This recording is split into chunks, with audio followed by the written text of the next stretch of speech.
Welcome back to The Explainer. Today, we are tackling something that is literally a massive roadblock for so many language learners, and that's the transition from silent, isolated studying to actually speaking English with confidence.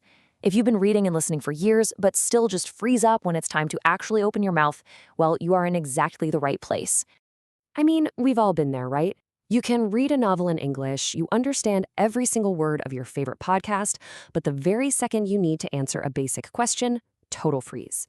It is incredibly frustrating to spend months or honestly even years studying vocabulary and grammar only to feel like your brain just short circuits when it's time to speak. So why exactly does this happen? All right, let's just dive right into the roadmap for today. We're going to look at the spoken English trap, talk about overcoming the fear, open up the solo practice toolkit, lay out a 2-week plan, and finally look at breaking the solo limit. So, jumping right into section 1, the spoken English trap. It's a trap we all fall into. So many of us think we just need to learn a little bit more grammar before we're finally ready to speak. But overstudying creates this paralyzing loop. You get so obsessed with the rules that your brain is way too busy translating and self-correcting to just naturally communicate. This quote brilliantly highlights the core issue. Learning a language is exactly like learning how to ride a bicycle. You literally cannot become good at riding a bike just by reading books about it. You can read all the manuals in the world, but until you actually get on the bike, or in this case, use your mouth and vocal cords to produce sounds, you are not going to be able to ride. You just have to take action. Moving right along to section 2, overcoming the fear. Let's see how this builds into the psychological hurdles that are holding us back. Because let's be totally honest here, the biggest barrier to spoken fluency usually isn't a lack of vocabulary. It's the intense, paralyzing fear of making mistakes and sounding foolish in front of other people. Notice the stark contrast between these two mindsets. The perfectionist mindset has you hyper-focused on flawless grammar, absolutely terrified of judgment. But the growth mindset, that shifts your focus entirely to communication and meaning. The true goal of speaking a language isn't to be some perfect grammar robot. It's simply to be understood by another human being. And, a huge part of this mindset shift involves your own inner voice. You have got to stop using harsh language with yourself. Words literally shape how your progress feels. If you're constantly walking around saying, "I'm failing," your brain registers stress and your body actually feels heavy. But if you just shift that to, "I am learning slowly," you instantly create a much calmer environment. Strict, harsh thinking just makes you want to hide and give up. Gentle self-talk creates the safety your brain actually needs to grow. There's this fantastic anecdote from Isa, who was practicing the local language during a trip to Lahore. She was initially super worried about her pronunciation of basic phrases, but then she had this breakthrough. She said, "I accepted that making mistakes is part of the learning process, and over time, I got the pronunciation right." She embraced that sounding a bit silly at first is completely normal. And honestly, people usually admire the effort, which leads to a real connection rather than judgment. All right, let's get into section 3, the solo practice toolkit. So, once your mindset is in the right place, what are the actual mechanical things you can do?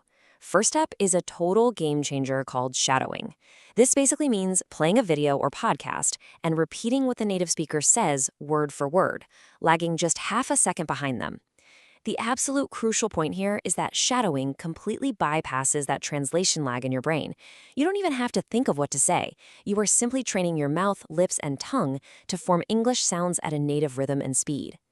Beyond shadowing, you want to build up a solid stack of daily solo habits. Try the 60-second topic rule. Just pick any random topic and speak about it for 1 straight minute without stopping.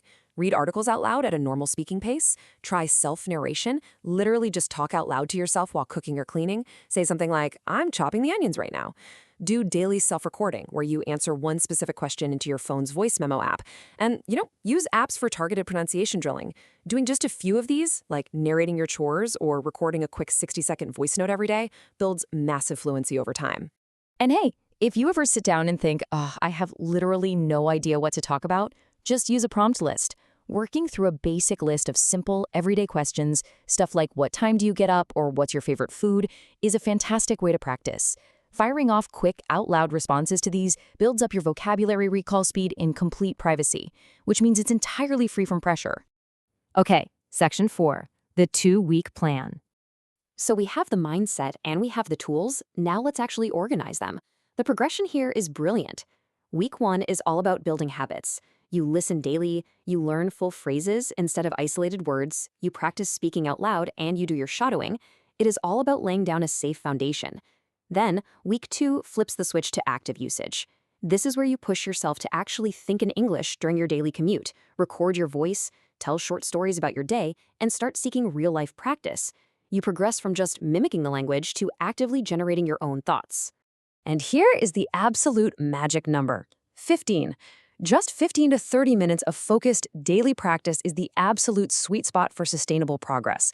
You do not need exhausting 3-hour study sessions every single Sunday. Consistency beats intensity every single time. 15 minutes a day protects you from burnout and keeps your daily momentum going strong. Which brings us to our final section: breaking the solo limit.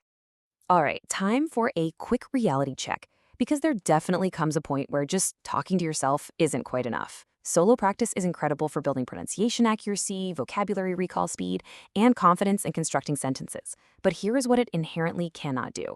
It cannot give you conversational fluency under stress.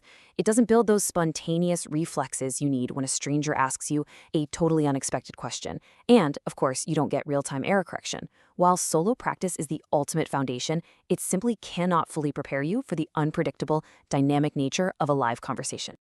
Think of it this way.